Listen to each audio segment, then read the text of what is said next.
Welcome sa DRS 2.0.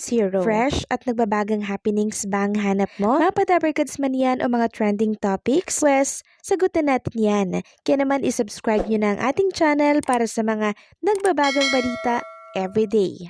So ayun, welcome back again sa ating YouTube channel mga kadabarkads, and for today's video, ang pag-uusapan natin ay mga importanteng kaganapan sa loob at sa labas ng Itbulaga. So kanina, pinagsaluhan na naman natin ang napakasayang Itbulaga, lalo na po ang sugod bahay mga kapatid. So nitong nakaraang sugod bahay mga kapatid po, merong mag-asawang sumali po dito and meron silang anak, isang vlogger, merong million po na followers sa Facebook. So may kaya po yung pamilya niya, kaya naman binatikos po sila ng ilang mga netizens. Sabi nung nag-comment, give chance to others na lang sana, nakikisiksik pa talaga kayo, may pera naman kayo. So ang Itbulaga po kasi, wala yang pinipili, mayaman, mahirap, kasali po yan. Sabi nga po nung anak nilang vlogger, kaya niyang ibigay yung papremyo na pwedeng ibigay po or makuha sa Itbulaga.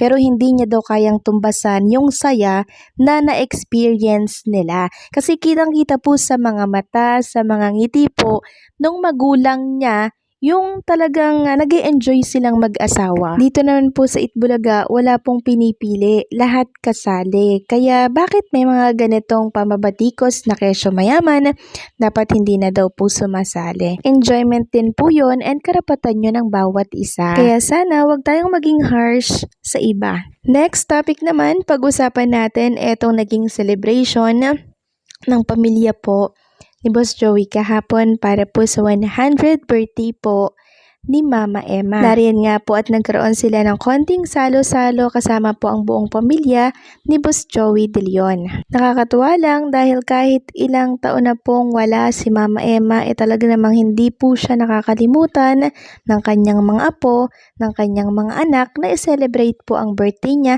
dito po sa lupa. Samantalang si Jose Manalo at Wally Bayola ng sugod bahay mga kapatid naman ay ginaya po dito sa Lucena para po yan sa pangampanya. Ayan po yung mga impersonator ni Jose and Wally Bayola. So nakakatuwa lang dahil nagagamit po nila itong mga dabarkads natin sa pangampanya. Ibig sabihin napaka-effective at kilalang kilala talaga itong mga dabarkads natin. Samantalang congratulations naman dito po kay Maine Mendoza sa panibago po niyang endorsement. Meron po kasi siyang TV commercial na bagong ilalabas at kasalukuyan pong nagsushooting po sila para doon. Kaya naman advance congratulations kay Maine Mendoza. Samantalang video ni Atasha Mulak at Samantha Rescal viral ngayon sa Facebook. Paano ba naman kasi nag-knock-knock po itong si Samantha Rescal. Sabi po ni Samantha, knock-knock, Atasha ho ang sagot ni Atasha. Then kumanta po si Samantha Rescal nang wala pa ring tatalo kay Atasha. Pero Alaska po yun. Atasha yung pinalit niya. Napakataba ng utak. Samantalang kamustahin naman natin si Tito Soto. Pang-ilan na po siya sa panibagong senatorial election preference survey for March 15 to 20. So eto nga po ang ating nakita. Nangunguna po si Bongo ng PDP Laban. Pumapangalawa si De La Rosa, PDP Laban. Pangatlo, Bamakino. Pang-apat, Lacson. Pang-lima si Pangilinan at pang-anim po si Tito Soto. So medyo bumaba po si Tito Sen sa survey, sa bagong survey. So naalis na po siya sa top 5, napalitan po siya ni Pangilinan. So at least pasok pa rin siya sa top 10. Maintain lang, no? And speaking of Tito Soto, si Tito Soto nga po ay suportado sa pagtakbo ni Magalong. Sabi nga dito, official po na inendorso ni Baguio City Mayor Benjamin Magalong si dating Senate President Tito Soto na tumatakbo sa pagkasenador sa 2025 midterm elections.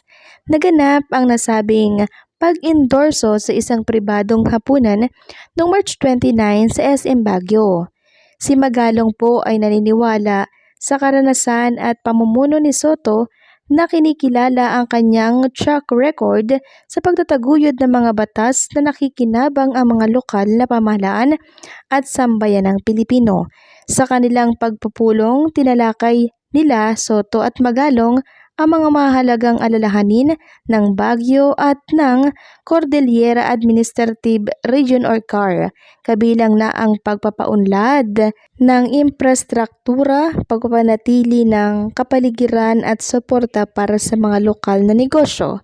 Muling pinagtibay naman ni Soto ang kanyang pangako sa pagsusulong ng mga programang magpapaunlad sa paglago ng relihiyon at magbibigay ng mas magandang pagkakataon para sa mga residente dito. Sabi po ni Tito Soto, I am honored to have the support of Mayor Magalong, whose leadership and vision for Baguio and the Cordillera are truly commendable. Our discussion reinforced the need for strong national and local partnership to drive real progress in the region. Ito po ang sinabing statement ni Tito Soto. Samantalang isang anomalya naman po ang nabuking ng anak ni Bossing Vic Soto na si Biko dito po sa Pasig.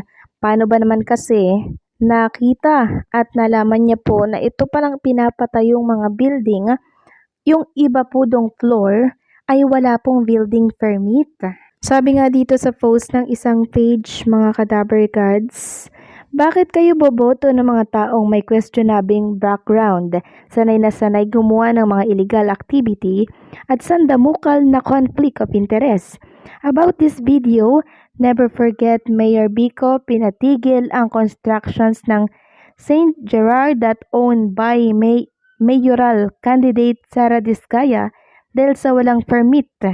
So ang plot twist, the Diskaya who previously claimed that LGU was pressuring them kaya sila nag-decide to run, which in fact silang hindi marunong sumunod sa batas. So kakapost lang nito one day ago and kakapanood ko nga lang po kanina na ito palang kalaban po ni Mayor Biko Soto ay may ganito po palang issue, no, yung pagtatayo ng wala pong building permit. And napanood nga natin na to follow na lang daw, no, sabi po ng mga engineer, to follow na lang daw yung building permit. Katunayan po niyan dapat ang nauuna ay building permit muna bago po magtayo. Nakatayo na po yung mga floor So, yung fifth floor, wala po mga Kadaver Gods na building permit. Ito po pala yung ganito ay criminal offense na daw na matatawag. Yan po ang sabi ni Mayor Biko Soto. So, yung mga taga-Pasigay nyo, maging matalino po kayo. Alam nyo naman po siguro ang ibaboto ninyo sa hindi. Sabi nga nila, nasa kama na kayo, wag na kayong pumunta sa banig. Subok nyo na po si Mayor Biko Soto.